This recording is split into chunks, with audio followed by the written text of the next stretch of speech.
Olá, pessoal! Hoje a gente vai mergulhar num fenômeno que é, olha, realmente intrigante. São os chamados círculos na voz.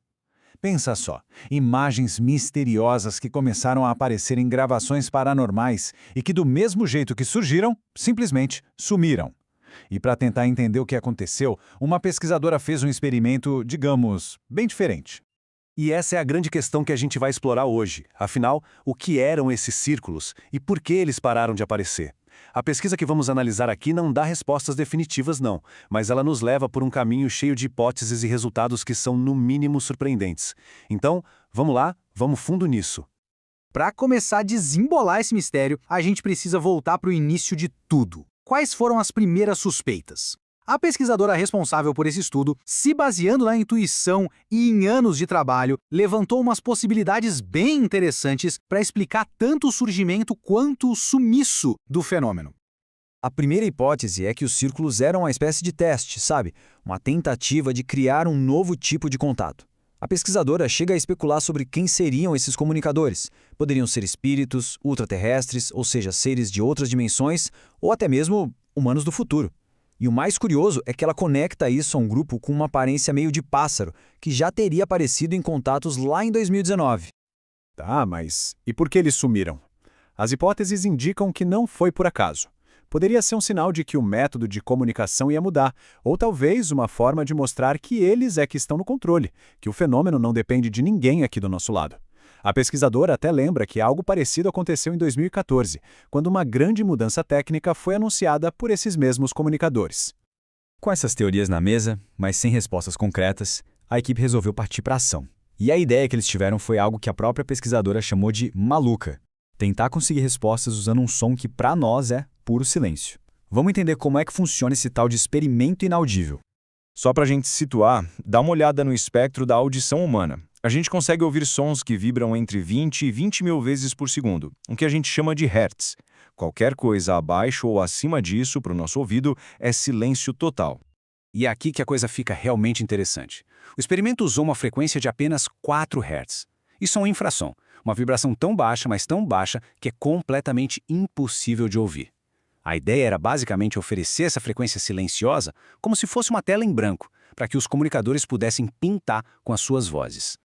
E esse som de 4 Hz era uma monofrequência. Pensa nela como a nota mais pura e simples que existe, sem toda a complexidade, sem os timbres que a nossa voz ou um instrumento musical tem. É o som único, limpo. Essa analogia do bolo é perfeita para entender a diferença. Normalmente se tenta a comunicação paranormal usando um som rico, cheio de informação, como a voz humana, que seria o bolo inteiro. Mas nesse experimento não. Foi oferecida só uma fatiazinha de nada, a monofrequência de 4 Hz. A expectativa era que, se viesse alguma resposta, seria algo robótico, bem simples. Mas não foi bem isso que aconteceu. Então, eles ofereceram essa fatia de bolo sonora esperando uma resposta meio robótica. Isso se viesse alguma coisa, né? Só que o que eles receberam foi algo completamente diferente. Os resultados foram, para dizer o mínimo, surpreendentes. Mesmo com uma fonte sonora tão pura, tão simples, vozes muito claras foram captadas em resposta. Quando foi perguntado se a comunicação era tipo um portal, a resposta veio enigmática, mas muito poderosa. Sim, no tempo.